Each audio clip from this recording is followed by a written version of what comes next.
அண்மை செய்தியாக பார்த்து வருகிறோம். ஈரோடு மாவட்டம் தாளவாடி அருகே இரட்டை கொலை சம்பவத்தில் கொலையாளி கைது செய்யப்பட்டிருக்கிறார். அந்த அண்மை செய்தியை பார்த்து வருகிறோம். மேலும் விவரங்களோடு இணைகிறார் செய்தியாளர் முருகானந்தம். வணக்கம். இந்த கொலையாளி எப்படி கைது செய்யப்பட்டார்? கொலைக்கான காரணம் என்னவாக சொல்லப்படுகிறது? விவரங்கள். வணக்கம் பிரியங்கா.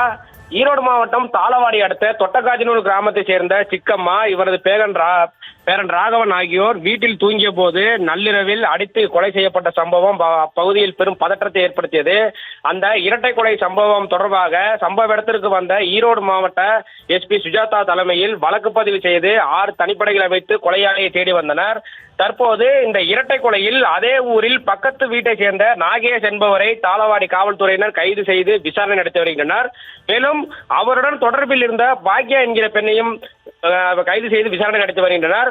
தொட்டக்காஜனூர் கிராமத்திற்கு வந்து அதே ஊரை சேர்ந்த சிவனா என்பவருக்கு இரண்டாவது தாரமாகத்தான் கொலையுண்ட சிக்கம்மா திருமணம் செய்துள்ளார். அவரது முதல் மனைவி ராஜம்மாவின் மகள் தொட்டம்மாவுக்கும் அதே ஊரை சேர்ந்த மாதப்பாவுக்கும் திருமணம் நடைபெற்றுள்ளது. மாதப்பாவின் அண்ணன் ராக்கப்பா, இவரது மனைவிதான் பாக்கியா. இவர்களுக்கு குழந்தை இல்லாத காரணத்தால் ராக்கப்பாவின் மகன் ராகவனுக்கு அவர்களுக்கு சொந்தமான 2.5 ஏக்கர் பூர்வீக நிலத்தை எழுதி கேட்டதாக தெரிகிறது. இந்த சம்பவம் கடந்த 2 வருடங்களுக்கு முன்பு நடந்ததாகவும் அண்மையில் நடைபெறவில்லை எனவும் தெரிகிறது.